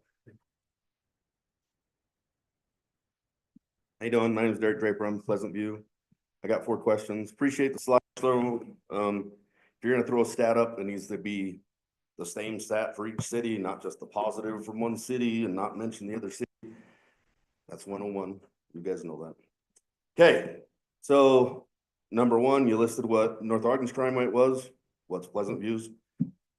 Okay, and just a scenario on that is if there's one officer on, which was brought up by the council members here, one officer on in Pleasant View, let's say 3 officers on in North Ogden.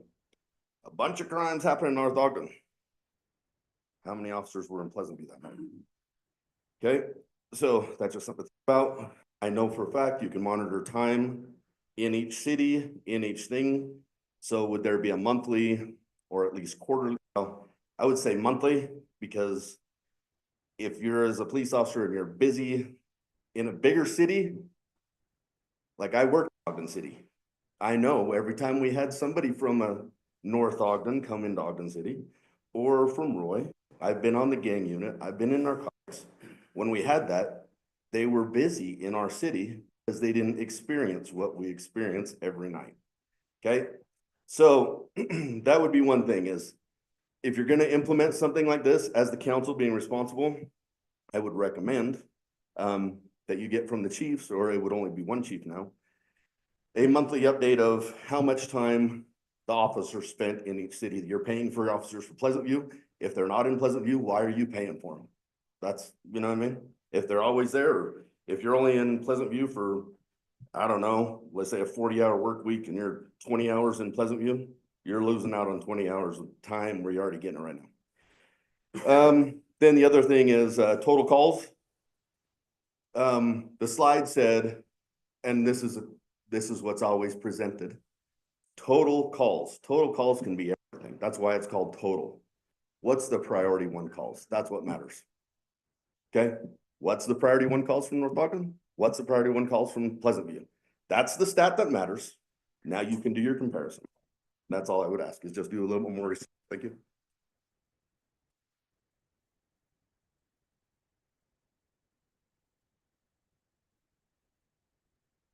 Brenda Ashdown, North Ogden. I have 3 questions.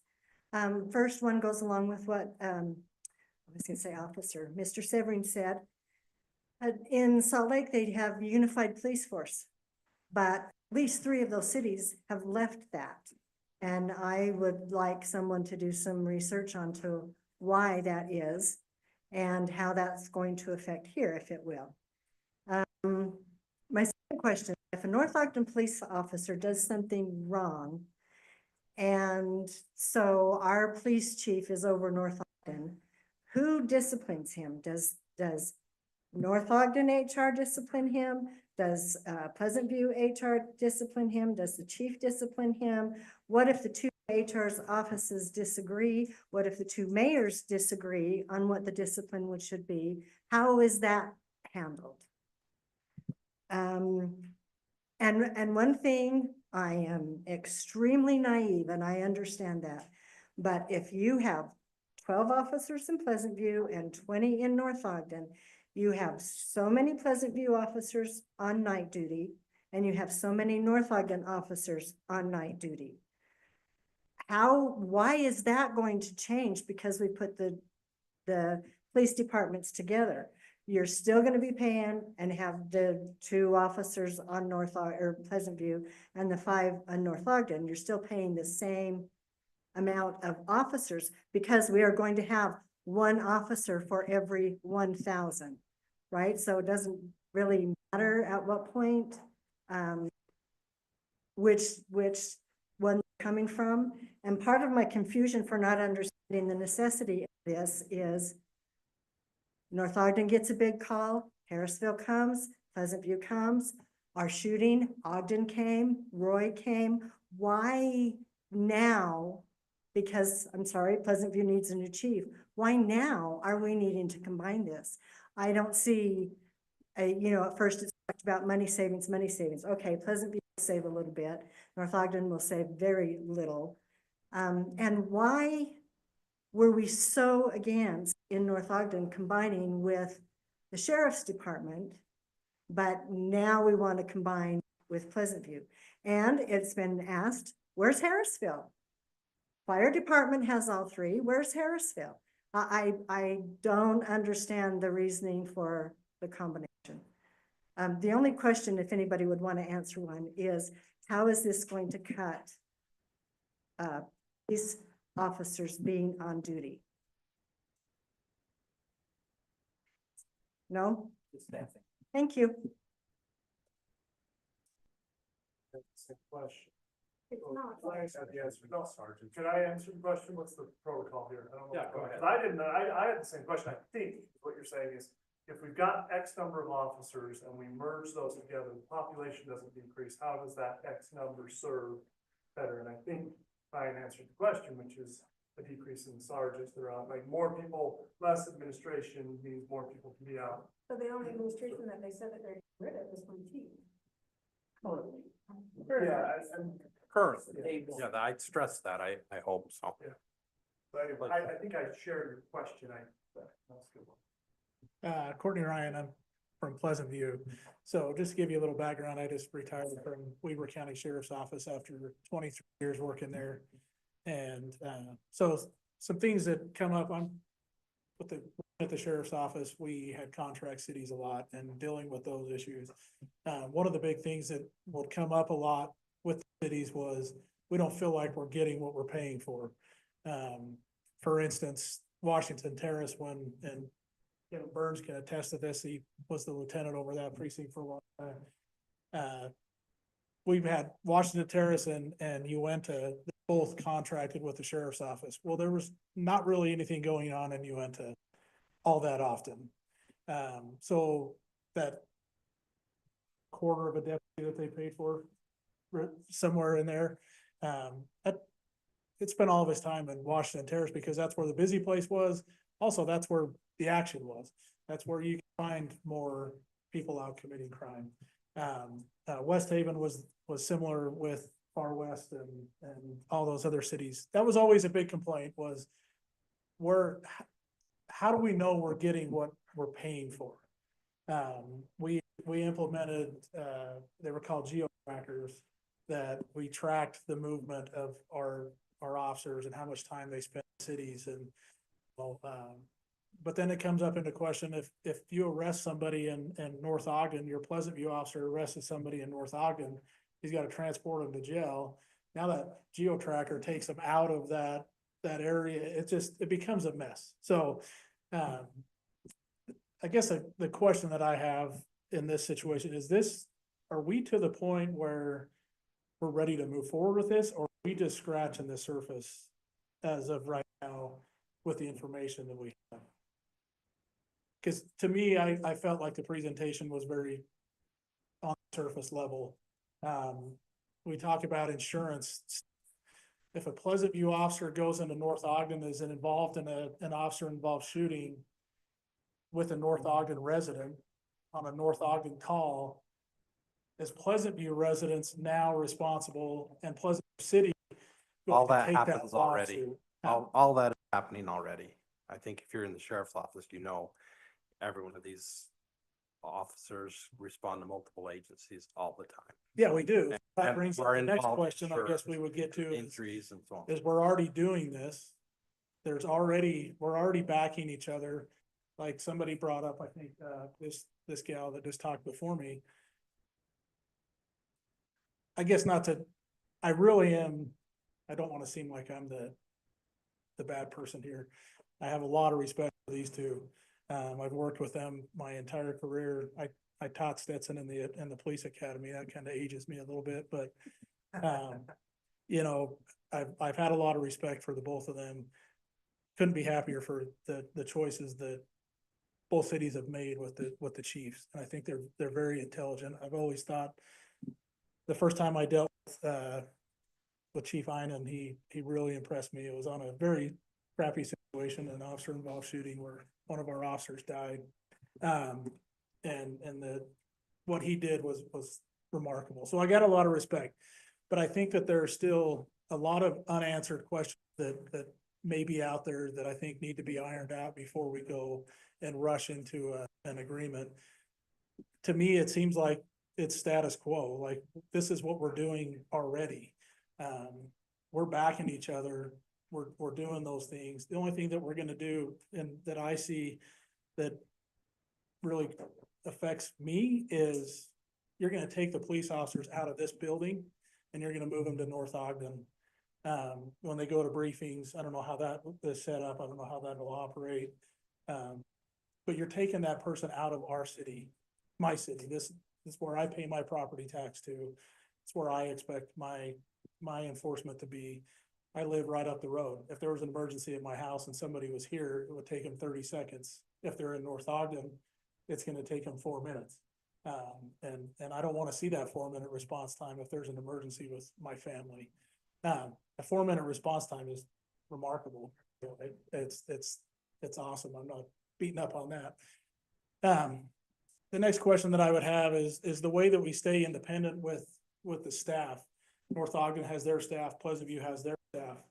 If there was a promotional opportunity that came up and that promotional, that position once was a North Ogden position, that Pleasant View officer now is not gonna be eligible to test for that promotional position. And there is where you're gonna get your butting of the heads. Because if they're a North Ogden officer or a North Ogden sergeant, say that vacates that position, and a Pleasant View officer wants to put in for that promotion, are they eligible to put in for that promotion? Now, as Pleasant View, if they do put in for that promotion, now Pleasant View is gonna be paying for an extra sergeant position, which was allocated and budgeted as a line level staff member. So you have a lot of these things that I think weren't addressed today. I don't know if they've already been ironed out and talked about, but they weren't addressed in the presentation. that No, I let me, think a merits- lot of things you're bringing up, and you started with, if this was kind of a high level thing, and that's why next step is to appoint two people from each city council to work with us and maybe some outside people to the devil's in the details. I mean, that's where it is, and that's where we need to get with all this. Maybe we'll get down there and figure it won't work, but a lot of these things absolutely still need to be worked out. Yeah, I definitely think that these are some questions that I don't know if you have the answers for today, Mayor. I just, one thing you Okay. mentioned, I want to make sure, one thing we talked about is still having a precinct in Pleasant View, so that we have presence here in the city, so. And that would And be that, good. that, yeah, so. So, but those are things to consider. I know that, as we talked, several people brought up other agencies doing this, Garland, Tremont, and North Park. Or Hyde, Hyde Park, whatever, yeah, Logan. whatever those are up there in Cache County. Saratoga Springs and what was it? Bluffdale? They did a similar type, but they did a contracted, right? Yeah, they basically did, I think Bluffdale paid Saratoga Springs to provide for service. Okay, so more of like what the sheriff's office provides, right? Yeah. Not like this interlocal. Okay, because I know that they ran into an issue with it, an officer involved shooting that Saratoga Springs was ended up on the hook for, but it was actually a Hyde Park, goodness. Sorry. This is why I retired. In fairness, to everybody else who might want to speak, I'll give you another minute to go to wrap. Yeah, I'm good. I'm closing up, but some things to think about, and I think that, some things that on your side of the council members and stuff to iron out before. I think May, in my perspective, May's a little May. quick to be making a decision, so, thank you.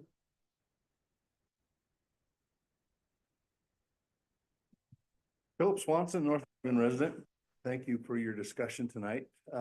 Couple of things jumped out at me during the presentation. First of all, when North Ogden was looking at going with the sheriff's office, it was not a merger.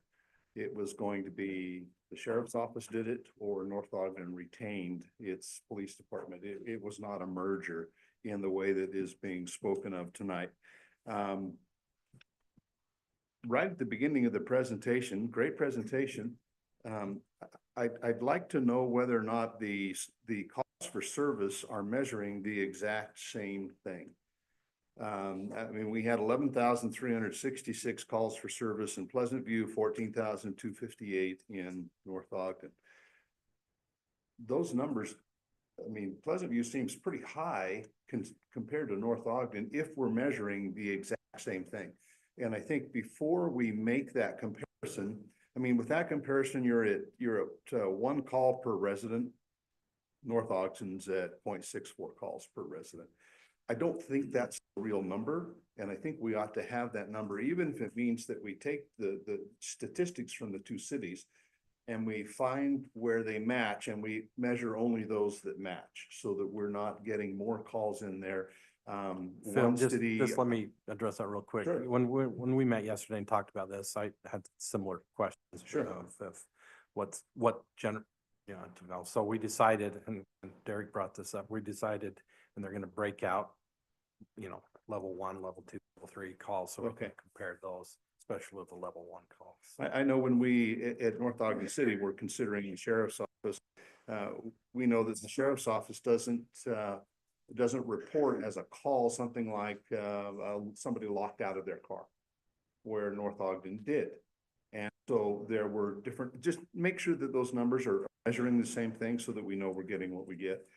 The second thing that jumped out at me, Councilmember Nelson jumped out at you as well, and several others was, I've never been in a situation in my life where I'm considering something and there aren't cons, ever, right? Now, it may be that the pros far outweigh the cons, but that scared me, to be honest, and I'm a proponent of this. I think we should investigate this, and I think that there's an opportunity for good things to happen, so that's where my leaning is. But as soon as you said there's no cons, I thought, oh my goodness, have we really done our homework here? So as this committee goes through, we need to make sure that we have an honest look at what are the positives, what are the potential setbacks that can come with this. And in that committee, one of the worst things I think that can happen on a committee is when we turn it into an echo chamber, where we have a group of rah-rah proponents and we have no one who is in opposition and feels differently. I hope that when this committee is put together, that we make sure that we have a balanced representation of both. Those that are thinking, yeah, I don't know that this is a great idea. And those that think this is a great idea. And maybe I think Judge Lambert or Craig Dearden, I know them both, they would be great neutral partners or neutral individuals to kind of lead the committee. But I really think that we've got to have something other than an echo chamber, one way or the other, in this committee. I would also recommend, if possible, that you include at least one citizen from each community, so that we have citizens in both communities that are ex-law enforcement or city council people, that are individuals that I think can lend a hand in this, and citizens ought to have a little bit of input since we're going to be the ones that are ultimately affected. Other than that, I really appreciate the conversations. I appreciate the positive things that have been said. I appreciate the concerns that are had by some. And I think those coming together, I think we'll get to a good place and you'll make the right decision. Thanks. I still get that habit. Any other members of the public wish to address this?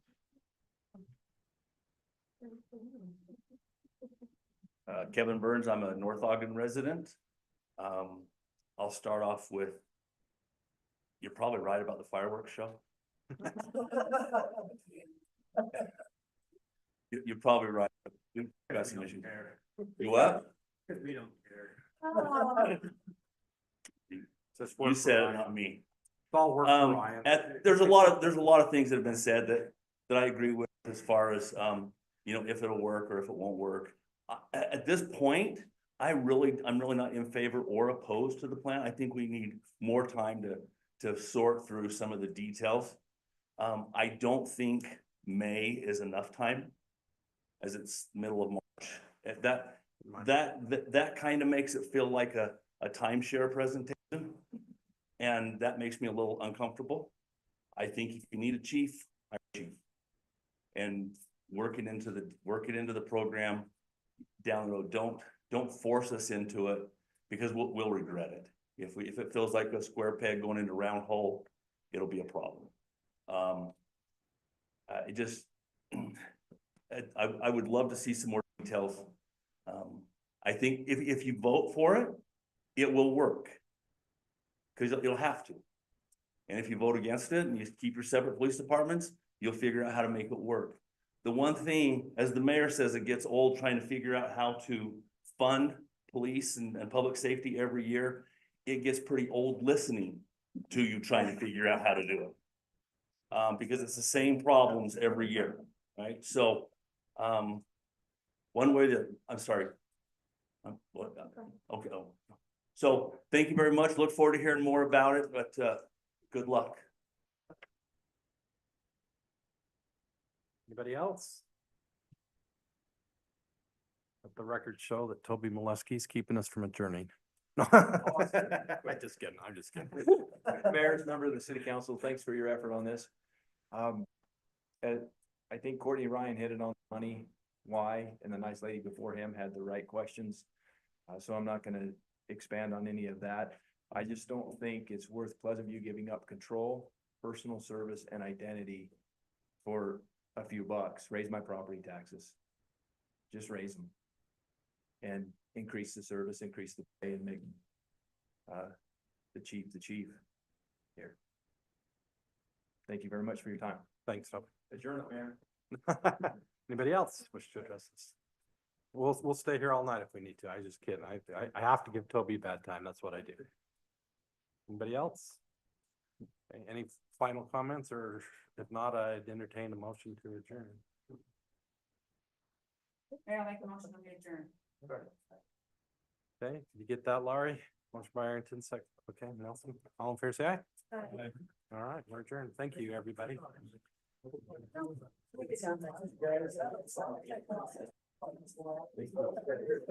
Yeah, Mark, I made my.